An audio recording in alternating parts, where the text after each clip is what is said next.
Hello, good afternoon everyone. I'm Dr. Asmita Mahajan. I'm full-time consultant neonatologist and pediatrician at SL Raheja, a Fortis Associate Hospital. We have a tertiary care unit of NICU, PICU and pediatrics here in Raheja. Today I'm going to talk to you on a very relevant topic for the day, that is the Delta Plus variant of COVID and whether we should be worried about it in kids.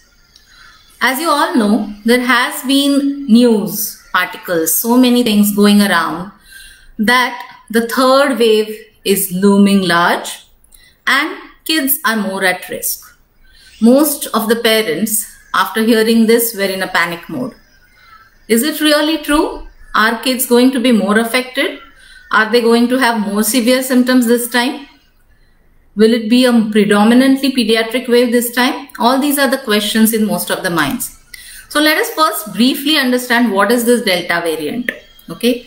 So you all know the virus originally, COVID virus originated in China, in Wuhan. So we labeled it as the Alpha variant, and then slowly whichever variants were found in different countries, they were eventually labeled with as Alpha, Beta, Delta, Epsilon, etc. So this Delta variant was first actually found in India in December 2020. That was the first time it was found. Okay.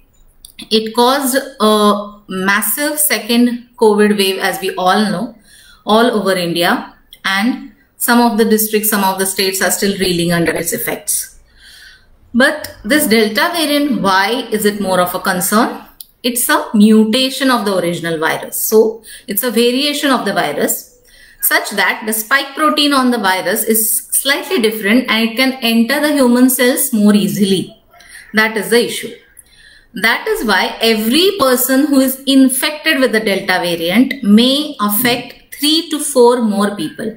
Whereas the original COVID virus, if one person is affected, he could probably infect 1 or 2 more people. But this one is more infectious, and hence one person who is infected can give the virus to at least 3 or 4 other people. Secondly, the main concern is that whether our new vaccines are effective against the Delta variant or not. So still the opinion is divided on this, and research and studies are still going on.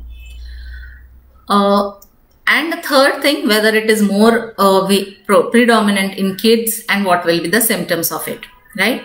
So in unvaccinated persons, like very young adults or kids, this Delta variant is 2.5 times more likely to cause the infection, right? That is simply because it is more likely to infect the human cells. Vaccinated persons, it is very rare that they will get the infection, and surely it will prevent hospitalization in vaccinated persons. What are the symptoms of the Delta variant? Let us go into that briefly. The symptoms will be more or less same as in any COVID. That is, there will be cough, cold, runny nose, persistent headache, loss of smell, etc.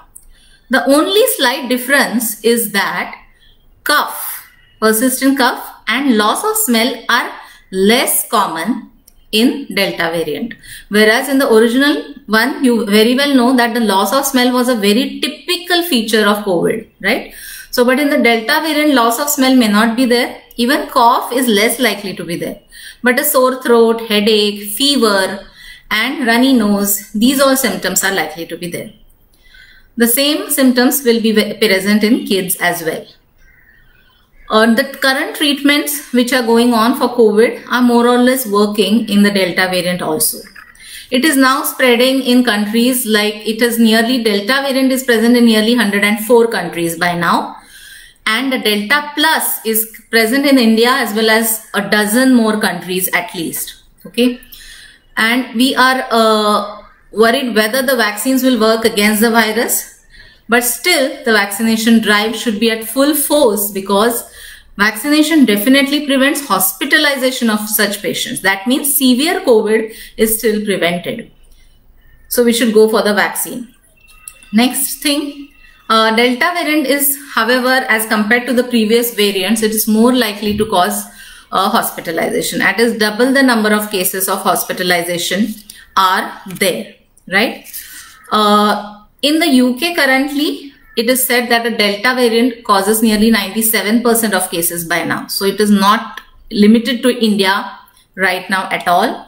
Even in the US, it has started, and nearly 50 to 80% of cases, even in US, are because of the Delta variant. So Delta plus is a subvariant, or it is further mutation of the Delta virus, right? Now let us go on to say whether this Delta in the kids will be more severe or not. Okay, usually the opinion of all the experts is divided on this because it is said by many that mutations always cause the germ or the pathogen or the bacteria or virus to become less severe than before. Mutation always causes that. So the mutation strain, if it causes disease, we are hoping that it will stay true to this rule, and the COVID which is caused by the Delta variant will be milder. Okay. Only the third wave, if at all it comes up, will decide what is actually going to happen. We all know that the Pfizer and Moderna vaccine are more or less 60-80% effective against preventing the disease, and nearly 90 to 93% effective against preventing hospitalization.